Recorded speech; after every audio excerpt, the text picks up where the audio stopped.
மீண்டும் ஒய்யாரமாய் பறக்கும் வைகை புயல் வடிவேலுவின் கொடி. மொத்த கரும்புள்ளியையும் வாங்கிய நடிகர் யோகி பாபு என்ற ஒரு சுவாரஸ்யமான தகவலை பத்தி தான் இந்த பதிவுல நாம பார்க்க போறோம். வாங்க பதிவிற்குள் போகலாம். யோகி பாபுவிற்கு வடிவேலு எவ்வளவோ பரவாயில்லை என்ற மோசமான பெயர் இப்போது யோகி பாபுவிடம் வந்துவிட்டது.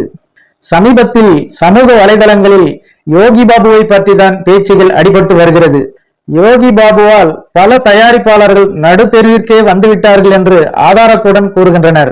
காரணம் என்னவென்றால், யோகி பாபு பல படங்களுக்கு கால் ஷீட் கொடுத்து அட்வான்ஸ் வாங்கிவிட்டு ஷூட்டிங் வருவதில்லையாம். நடித்த படங்களுக்கு டப்பிங் பேசவும் வருவதில்லையாம். அடுக்கடுக்கான இவர் மீது பல குற்றச்சாட்டுகள். இவரை பற்றி ஒரு தயாரிப்பாளர் பல திடுக்கிடும் விஷயங்களை புட்டு புட்டு வைக்கிறார். சுமார் 2 வருடங்களாக இவரை பிடிக்க ஒரு தயாரிப்பாளர் படாத பாடுபட்டு வருகிறார். யோகி பாபு நடித்து முடித்த படத்திற்கு டப்பிங் பேச வரவில்லை. அதனால் மொபைல் டப்பிங் வேன் ஒன்றை ஏற்பாடு செய்து யோகி பாபு இருக்கும் இடத்திற்கே சென்றுள்ளார். அப்போதும் இவர் டிமிக்கி கொடுத்துவிட்டு எஸ்கேப் ஆகிவிட்டார். தயாரிப்பாளர்களை படாத பாடுபடுத்தி வரும் யோகி பாபு மீது மொத்த எதிர்ப்பும் வந்த வண்ணம் இருக்கிறது. யோகி பாபு ஒரு நாளைக்கு 25 லட்சம் ரூபாய் சம்பளமாக வாங்குகிறார். ஆனால் வெளியில் 5 லட்சங்களை மட்டுமே சம்பளமாக காட்டுகிறார் என்றெல்லாம் இவர் மீது குற்றச்சாட்டுகள் வைக்கப்படுகிறது.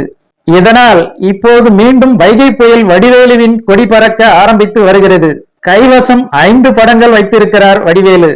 பழைய கைப்புள்ளையாக மாறி இயக்குனர் சுந்தர் சியுடன் மீண்டும் கூட்டணி அமைக்கிறார் வடிவேலு. மீண்டும் தமிழ் சினிமாவில் விட்ட இடத்தை பிடிக்கிறார்.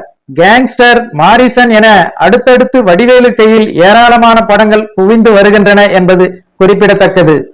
ஓகே ஃப்ரெண்ட்ஸ், இந்த ஒரு சுவாரஸ்யமான தகவல் உங்களுக்கு பிடித்திருந்தால் உடனே ஒரு லைக் போட்டு சப்ஸ்கிரைப் பண்ணி சப்போர்ட் பண்ணுங்க.